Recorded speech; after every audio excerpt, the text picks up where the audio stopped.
자, 이슈 포커스 기호일보 한동식 국장과 함께하겠습니다. 자, 한 국장님 어서 오십시오. 네, 안녕하세요. 우리 한동식 국장님께서는 아침 식사를 하시고 오십니까, 방송국에? 안 하고 오죠. 안 하고. 네. 안 하시고 오신다고요? 아침은 잘 안 먹지 않습니까? 알겠습니다. 되게 근데 무게감 있게 말씀하시네요. 아침을 안 드시는 거에 대해서. 알겠습니다. 근데 뭐 좀 드셔야죠, 방송 끝나고. 네, 그래야 되겠죠. 예, 알겠습니다. 자, 좀 본론으로 들어가서 이거 뭐 좀 안 좋은 얘기예요. 저 이거 내용을 먼저 좀 봤는데 인천에서 인구 소멸 위험이 큰 지자체가 계속 늘어나면서 대책 마련이 필요하다는 그런 요구가 커지고 있다고 합니다. 국장님, 인구가 그러니까 뭐 없어진다는 얘기인가요? 인구 소멸 위험이라는 게? 네. 아무래도 이제 그 신생아나 이제 청년들이 줄어드는, 그러니까 특히 원도심 지역이 좀 그런 경우가 많은데요. 예. 이게 인구가 이제 아무래도 줄어드는 부분이 출산율 저하도 있고 여러 요인이 있는데요. 인구 소멸 위험 지역은 이제 20세에서 39세까지 여성 인구수 대비 65세 이상 고령 인구수를 계산해서 인구가 소멸될 위험이 크다고 판단되는 지역을 말합니다. 최근 인천에서도 인구 소멸 위험 지역이 이제 늘고 있는데요. 예. 인구 감소에 대한 인천시 대책 마련 요구되고 있습니다. 한국고용정보원의 그 지역별 인구 소멸 지수 분석 자료를 보면요. 5월 기준 인천 지역 10개 군구 중에 인구 소멸 위험 지역은 총 3곳에 달했는데요. 예. 도서 지역인 강화군과 옹진군은 이미 이제 예전부터 이게 인구 소멸 위험 지역으로 이제 지정됐고요. 예. 그리고 동구가 이제 최근에 자치구 중 처음으로 소멸 위험 지역에 진입했습니다. 인구 소멸 지수는 1.5 이상이면 안정권, 그리고 0.5 이하면 위험 지역으로 간주하는데요. 예. 동구는 0.46, 그리고 강화군과 옹진군은 각 0.2 미만으로요. 인구 소멸 고위험 지역에 가까워지고 있다고 합니다. 아니 그런데 국장님, 인구 감소라는 것은 어떻게 뭐 이해가 되는데 네. 뭐 완전히 없어진다는 이 소멸 위험 지역이라는 것이 이게 좀 실감이 되질 않는데 이게 지금 뭐 원인이 뭐고 또 어느 정도 수준입니까 지금? 네, 일단 소멸 위험 지역 대부분은 이제 광역 도시 내 낙후 지역과 원도심 등이 이제 포함되는데요. 예. 인구 소멸이 우려되는 이제 주요 요인으로는요. 일반적으로 노인 인구 증가 및 청년 세대 유출, 그리고 저출산 등으로 인한 지역 고령화 가속이 꼽힙니다. 그러니까 아이들의 울음소리가 줄어드는 것도 문제지만요. 생산 활동에 종사해야 할 청년 세대가 떠나고요. 그 자리를 생산 능력이 떨어지는 노인 인구 증가가 대체하기 때문이라고 이렇게 풀이할 수 있는데요. 예.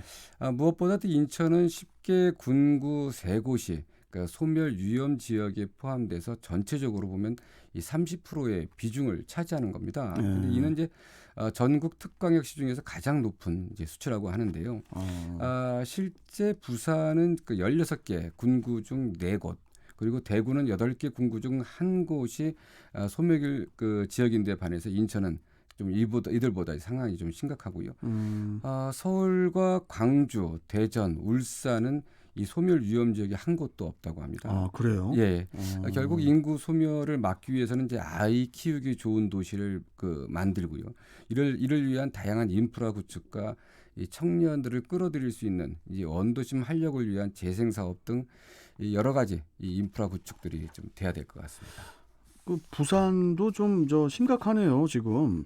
16개 지역 중에 4지역이 네. 16곳 중에 4곳이 한 25%인데 인천이 30%니까 아무래도 인천이 좀 높은 그렇군요. 상황이죠. 예. 이게 참 걱정입니다. 그나저나 인구 소멸이라는 말이 좀 무섭게 다가오네요. 그렇습니다. 예. 지금 우리나라는 아직 좀 덜하지만 일본 같은 경우 상당히 좀 심각하거든요. 일본. 알겠습니다. 자, 다음 소식을 좀 가볼게요. 지역 간의 전력 생산과 소비 불균형이 심각하다고 하는데요. 이게 특히 또 인천이 그렇다고 하네요.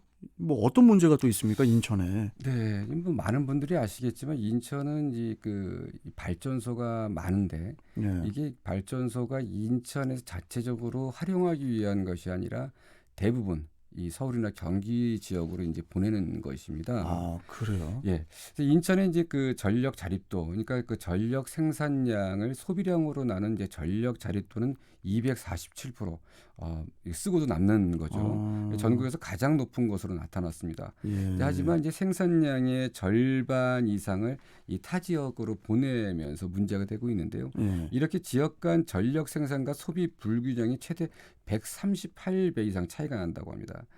이 같은 문제는 이제 최근 그 부평갑을 지역구로 한 그 더불어민주당 이성만 국회의원이 지적한 건데요. 이 의원은 최근 한국전력으로부터 받은 그 2019년 기준 지자체별 전력 생산 소비 현황 이 자료에 따른 것인데요. 예. 이 대전의 전력 소비량은 1.78%, 그 전국에서 제일 낮고요. 예. 서울은 3.92%. 그러니까 자체 발전량은 많지 않으면서 거의 다 대부분 외부에서 받아 쓴다는 얘기죠. 이러다 보니까 좀 이런 불균형 이게 심각한 것 같습니다. 아니 그러면은 인천의 그 역외 전력 송전량, 역외 전력 송전량이 어느 정도 되는 겁니까? 예, 인천의 전력 생산량을 그 6만 53 기가와트시라고 하는데요. 예. 이 중 지역 소비량은 한 40% 정도인 2만 4,291 기가와트고요. 나머지 그러니까 60%에 가까운 부분은 이 서울이나 경기 등 타 지역으로 공급하고 있습니다.